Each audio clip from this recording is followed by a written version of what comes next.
Craving your next action-packed adventure? Audible delivers thrills of every kind on your command, like Project Hail Mary by Andy Weir, where a lone astronaut must save humanity from extinction, narrated with stunning intensity by Ray Porter. From electrifying suspense and daring quest to spine-tingling horror and romance in far-off realms, unleash your adventurous side with gripping titles that'll keep you guessing. Discover exclusive Audible originals, hotly anticipated new releases, and must-listen bestsellers that hook you from the first minute. Because Audible knows there's no greater thrill than the one that speaks to you. Discover what lies beyond the edge of your seat. Start your free 30-day trial at audible.com/WonderyUS. That's audible.com/WonderyUS.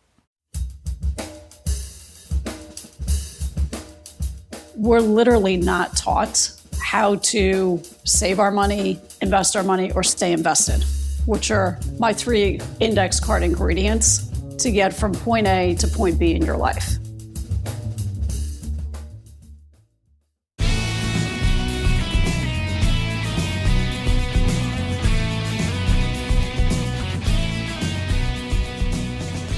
From Offscript Media, I am Matthew Zachary, and this is Out of Patience. Today's show is a little different. My guest, Michelle Bogina, is a financial advisor, speaker, author, and, at least in my own opinion, a money therapist. With a great deal of intentional vulnerability and discomfort on my part, we do talk about money. It doesn't just make the world go round, it's a topic that unites everyone, and like math, is a universal language where judgment, stigma, guilt, and the forces of good and evil duke it out every day.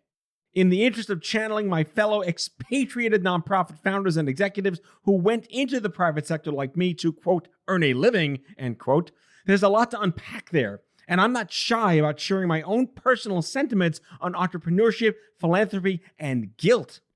The nonprofit business model is just so damn flawed, it's almost designed to fail, and COVID made that so much more apparent. I don't live my life to be the richest guy in the cemetery and hedge my entire political belief system on the single voter issue factor of our time, the 401k. Life's just too damn short. So from financial psychology to your money story to the fiscal script to the emotional weight and mental health issues surrounding leadership and just trying to get by in life while doing well and doing good, that's the show. I hope you enjoy this alternate but related universe episode of Out of Patience with Michelle Bogina. Enjoy.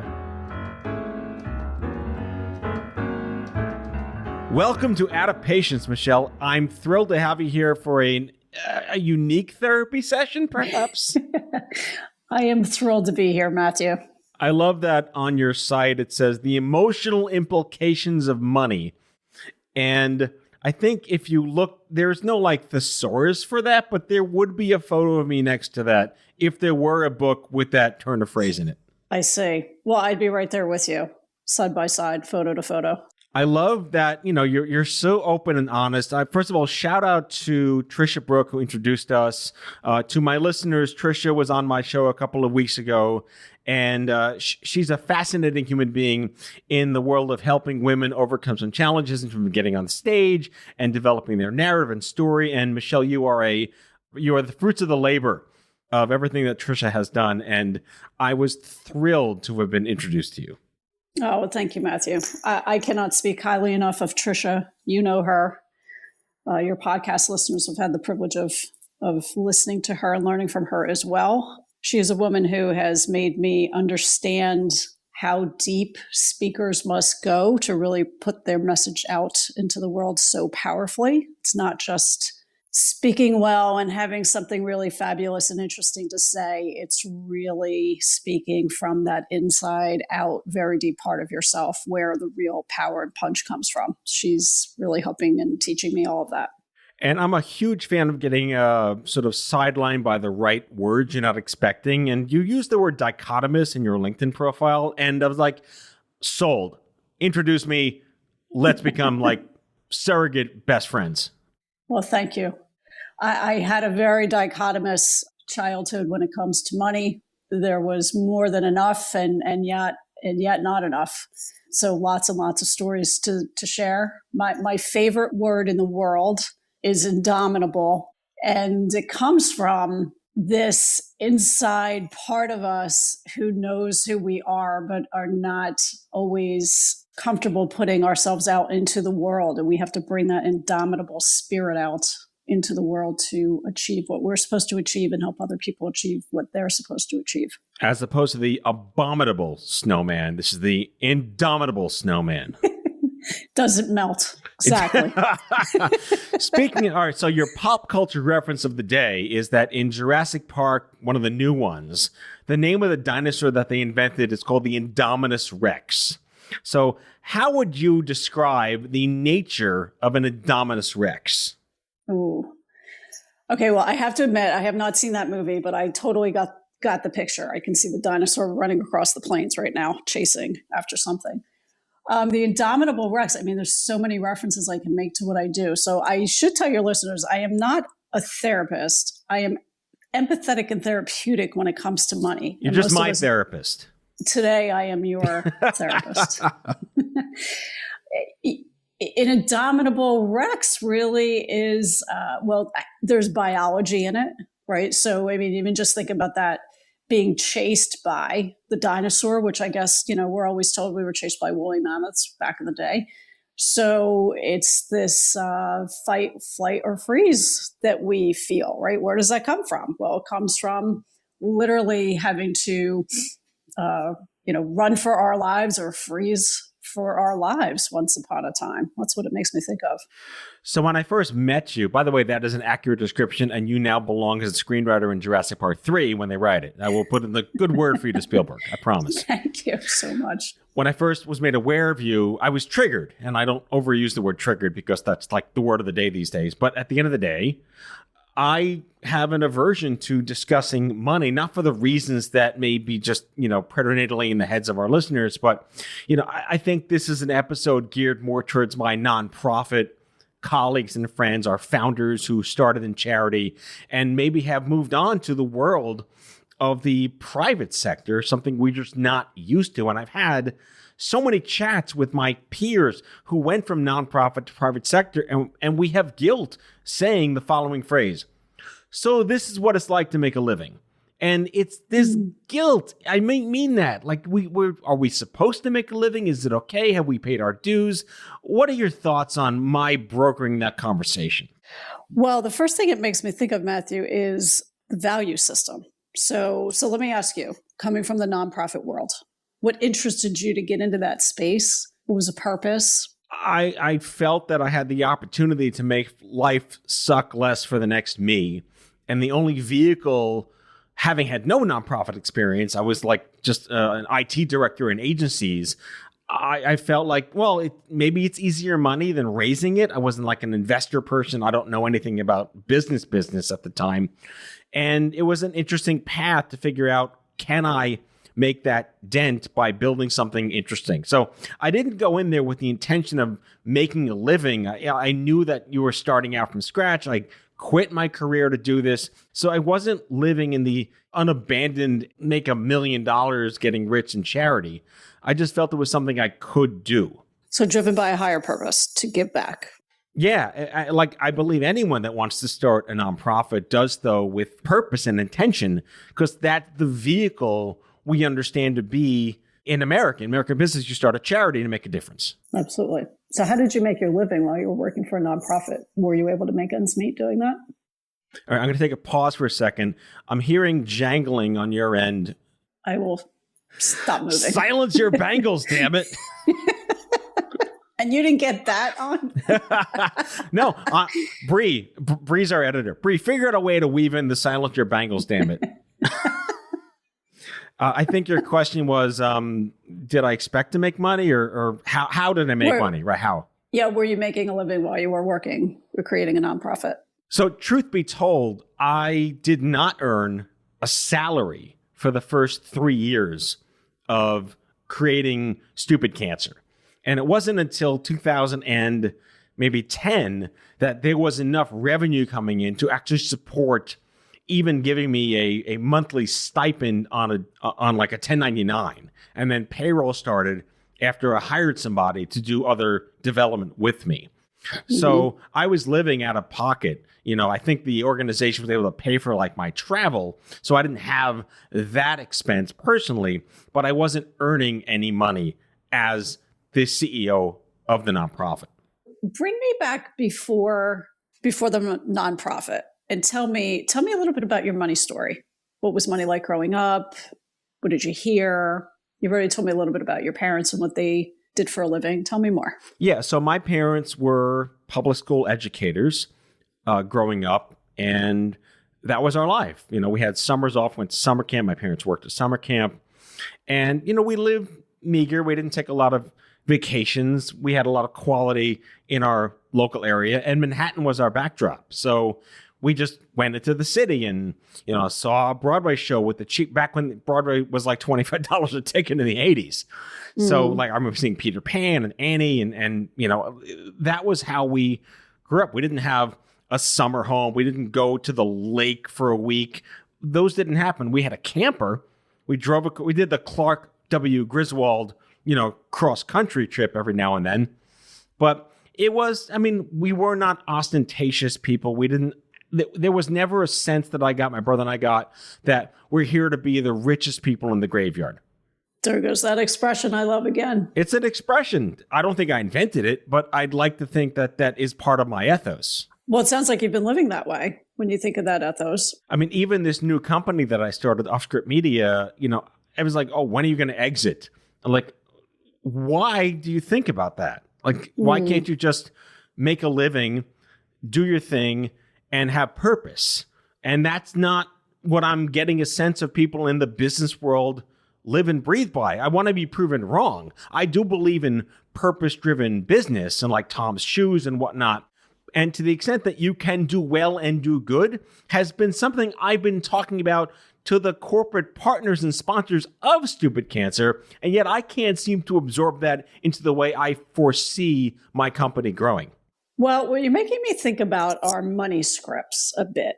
So can we go into some beliefs, and that may uncover some scripts, and we may crack a few things open? Sure. Great. I'll get my bourbon. Okay, so what I hear you talking about is taking a chance to quit your career and start a nonprofit and shifting and pivoting into doing well and doing good. You've always been doing good, and maybe now you're starting to think about doing well by doing good and questioning whether or not those two things can live in harmony together. And you've talked about things like giving back, right? Which is clearly a quality that you hold, that you want work that is purpose-centered. I think where I've netted out mentally in terms of reconciling where I'm at now versus where I was, my initial reaction in starting a for-profit business was that it's unfair. This was my immediate gut feeling. It was unfair that I can earn more money in a week than I did in a year as the CEO of a nonprofit organization. And it shouldn't have to be that way because it's such a limiter on the capabilities of what that nonprofit could do if there was this lack of stigma on funding the nonprofits accurately outside of, having shareholders, having major donors, to the extent that it's so they've been hiding all the zeros in the private sector that they don't have in the nonprofit. That was my initial gut feeling. I think you're right. And I think you just described, right, wanting to have this lack of stigma. So let's talk about the nonprofit sector for a second. So when you think about someone who is executive director of a nonprofit outside of yourself, I don't know, think about a charity and a purpose that they serve and the good that they do in the world. Can you get a picture of that? Yes. Okay. Do you want to share who or what you're thinking about? Well, I can only speak through the lens of my own personal experience in the sense that what Stupid Cancer was capable of doing was entirely scalable. It just was, so I'm going to channel one of my mentors who was on my show, who I mentioned very frequently on my show, Dan Pallotta. And everyone can Google Dan Pallotta. We'll put a link to his epicness in the show description along with your stuff. And, he talks about that the nonprofit model is fundamentally flawed because of this idea that people don't want to fund overhead and that you don't want to have compensatory salaries to hire executives of par to the private sector, and that there's such a limitation on what its potential is as a scalable business, unless you're like an established institution like Harvard with its $1 trillion endowment in its nonprofit division. So I struggle with some of his sentiments that Dan talks about, where I can make more of an impact now to stupid cancer as a philanthropist than I ever could have earning less money as the CEO. That's the square I have trouble circling. So I think it's partly a preconceived notion, right? So I'll give you an example. When I think of a nonprofit and I think about education is something that I'm really passionate about, healthcare I'm really passionate about, I don't think about the people that work there devoting their life to that purpose any differently than I think about the people who work in a for-profit company and what they devote their life to. So I have an underlying belief that all business is meant to serve humanity. And yes, the people who serve humanity can get very wealthy in a capitalist country like America. And I don't begrudge people that, right? If you are living ethically, doing things legally, and you're leaving the world a better place by way of what you do or what you've invented, and it's moving someone else further along in their journey, improving their lives, increasing their happiness, I think that's what makes an ultimate capitalist society go round. And I don't think that we think about the nonprofit world in the same way. And perhaps we need to start to redefine how we think about nonprofits, right? I just think about it a little bit differently, Matthew.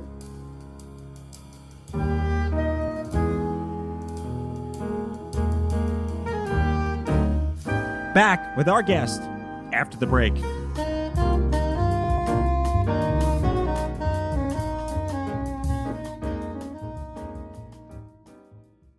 Find yourself looking for a new job or change in career? Monster.com is here to help. We are not only here to bring you job postings, but also AI interview prep and salary tools, expert career advice, and top-notch resume services. We've got everything you need to land your perfect job fit. Discover the magic of finding the ideal job with Monster.com. Your future starts now. Visit Monster.com today. Your next job opportunity is just a click away.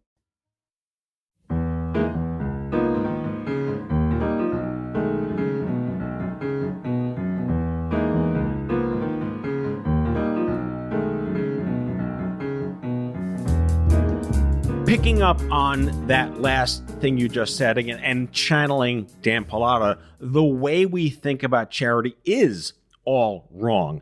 And it's refreshing to hear you say that in the spirit of all business should serve the common good. This perspective and perception that I'm going to make a donation, but I don't want it to pay your salaries. I want it to go to mission. That's a therapy moment for every nonprofit executive, to have a donor say, I don't want this to pay your electric bill so you can have an office and hire talent. I want this to go to mission. But at the same time, without electricity and rent and talent, there is no mission. That's right. I want to put my money with the people who have an expertise about how to accomplish something that I'm passionate about from a heart-centered way. I'll give them my money to do that all day long.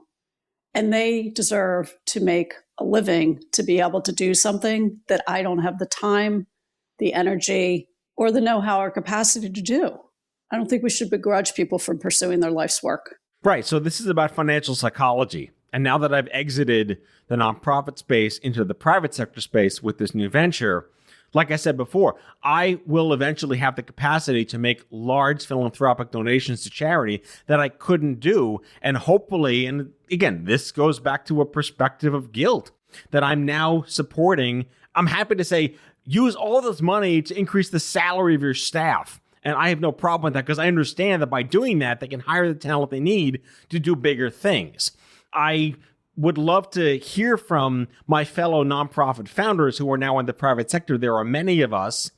How have you squared that circle. How have you reconciled this, and what does it mean to be able to give money to the nonprofit that you started in a way that you couldn't have done running it, raising money? I think it's an important question to ask. When we spoke before the show, I uttered that phrase, I don't want to be the richest guy in the graveyard. Had you ever heard anyone frame it that way before? I had not, and it's laugh out loud funny, Matthew. I've heard people say you can't take it with you, but no one expressed it as colorfully as you have. Right, and this episode is going to air after the election, but the narrative is still true around, single voter issues is my 401k, and it comes up on both sides in every election cycle. Why is the idea of a 401k such a trigger for so many Americans? What does that stand for? I'm going to take some guesses here. So I take a stand for financial literacy. One thing that has changed in the last 40 years in particular is more and more of our financial decisions are in our hands. The decisions are more complex. We make them more frequently, and we are subjected to more influences around our money than we ever have been before because of social media, because of media. I could go on and on and on. So the 401k, quote unquote, has become a mainstay vehicle for many people to get prepared for retirement. And we're literally not taught how to save our money, invest our money, or stay invested, which are my 3 index card ingredients to get from point A to point B in your life. What a lot of people don't realize is even today, over 95% of Americans who create wealth have translated the income that they earn into the wealth that resides in their homes, their 401ks, other assets that they may create, investments that they have, et cetera. It's in our hands, and it's complicated that it's in our hands for both the side of the equation where we need the skill and the knowledge, which is where most of financial literacy education resides, to the other side of the brain, which is where our emotions and our mindset that drive our behaviors reside. If you take 2 people with the same level of education around the same age, making approximately the same amount of family income, at the end of the day, one person is going to be financially ahead of the other person. The only things that account for that are decisions, mindset, and behavior. That's it. Among many things about you, I love that you have this expression on your homepage, which we'll put a link in the description, michelleab.com, Michelle with 2 L's, a quiet place of reflection and soft landings to feel more at ease about your money. Again, we're going to go back to the thesaurus and my photo next to that expression. I don't like talking about money outside of you're going to go brag and buy Porsches and Lamborghinis and whatever. Fine. Be that person. Be very public about, fine, you got some money. Someone bought you these things. I have no aspirations for that. And I don't know, I have no guilt about that, but I can't understand, and maybe I don't have to worry about this because I'm just neurotic. Why do people feel the need to show off being rich? First of all, Matthew, you're reading the description of michelleab.com. You read in such a way that I feel like the Lifetime channel is going to come on and the show is just starting. So thank you for that. They say that we don't talk about our money out loud. I think that is true. But we do talk about our money. Most of it is in our head, and it's a very dark place in there sometimes. And what I mean by that is we are human beings. So a lot of us normalizing our lives is being able to share with one another the experiences that we're having, so that either someone can tell us, I've experienced that too. That makes us feel, quote unquote, normal. It makes us feel heard and listened to. And we're just not doing that kind of stuff. So, this quiet place of reflection, it's really like everything else in life. It takes knowing yourself to be able to do your best in life, right? It's really understanding who you are as a person. So I'm going to go back to scripts. I'm going to talk about scripts for a second, because you've talked about living a quiet life, and why do some people have a need to show a public display of their alleged wealth? So I talk to my kids about this all the time, that the statistic has not changed. I don't tell them this part. I tell them the second part that I'm going to go into. The statistic has not changed, that about 50% of Americans, for as long as I can remember, only have somewhere between $400 and $1,000. That number has bounced around for the last 25 years or so. In other words, half of what we see is not believable. Unfortunately, our fellow Americans, many of them live paycheck to paycheck and are one emergency away from disaster. So what I tell my children when they observe the visual display of wealth, to just question what they're seeing and to not always believe what's above the surface. So there are what are known to be scripts, and underneath the scripts are subconscious beliefs that drive our behavior about money. These were researched and put out into the world by a gentleman named Dr. Klontz. And what he has observed is we are money vigilant, which means the subconscious belief is money is meant to be private. We have money status scripts.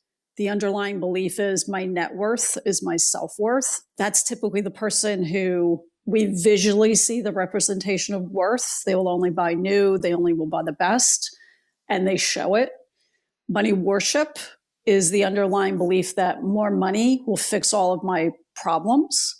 And money avoidant is just as that sounds. It's actually the belief that money is bad, and they avoid the topic of money. And that avoidance can be anything from they will never talk about it to they won't open their statements to a variety of other things. All of the subconscious beliefs are running the show if we're not aware. So that's why, this quiet place of reflection, because a quiet place of reflection can be the introspective work you're doing where you're just really digging and asking. And it really starts with, if we're going into therapy, which we're not, therapy really breaks into the subconscious, right? Just above therapy sits coaching in a therapeutic way, which is really how I like to discuss all of this.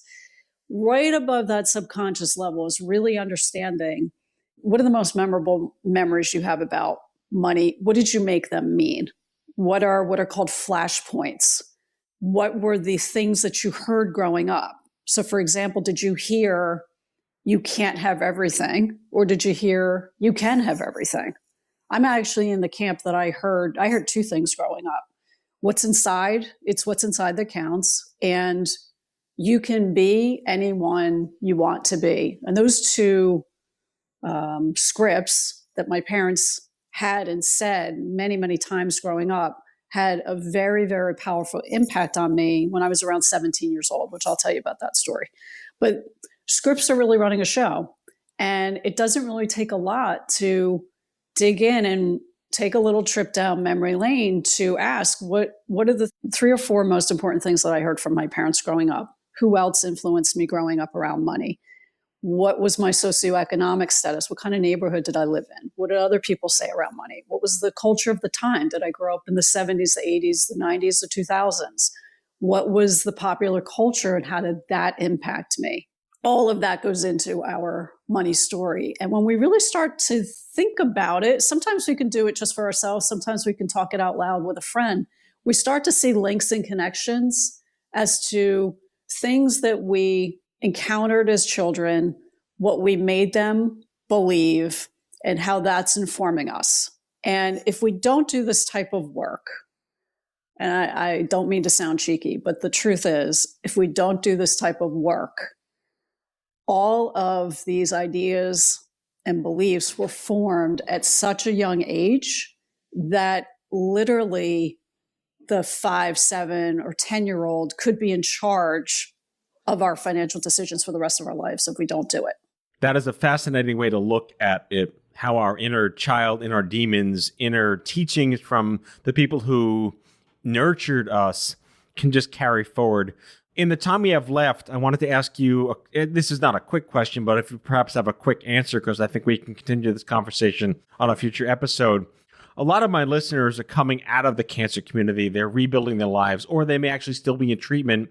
And, one of our buzzwords in this space is called financial toxicity, which is why cancer makes you broke. And many people are bound by their employer benefits, and you have to split your pills because you can't afford things, and drug pricing. Without getting into those weeds, have you done any work in the struggling health, disease, consumer culture in helping people understand how they manage their finances, if they even have finances, when dealing with medical crises? Not directly for those reasons, no. But the analogy I'm going to draw is I don't think it's any different than working with anyone that struggles with their money, who are intelligent, have knowledge, know where they are, know where they're going. The formula is the same. Michelle Bogina, financial advisor, author, and speaker, founder and gateway of Michelle AB, and money therapist to me. Thank you for coming on Out of Patience. More to come. Thank you for having me, Matthew. That's all for today, folks. If you like the show, be sure to subscribe, leave a review, follow us on social, and tell all your friends to listen. Out of Patience with Matthew Zachary is a product of Offscript Media. Our executive producer is Matthew Zachary. Our senior producers are Jen Horenjeff and Andrew McDowell. Darren Tunn is our production intern. It is recorded, mixed, and edited by Matthew Zachary. Our theme music is by the Mike Van Allen Quintet and by Mara. For advertising and media inquiries, email media@offscript.com. Hit us up at contact@offscript.com to share comments, feedback, and make guest recommendations. For more information, visit offscript.com.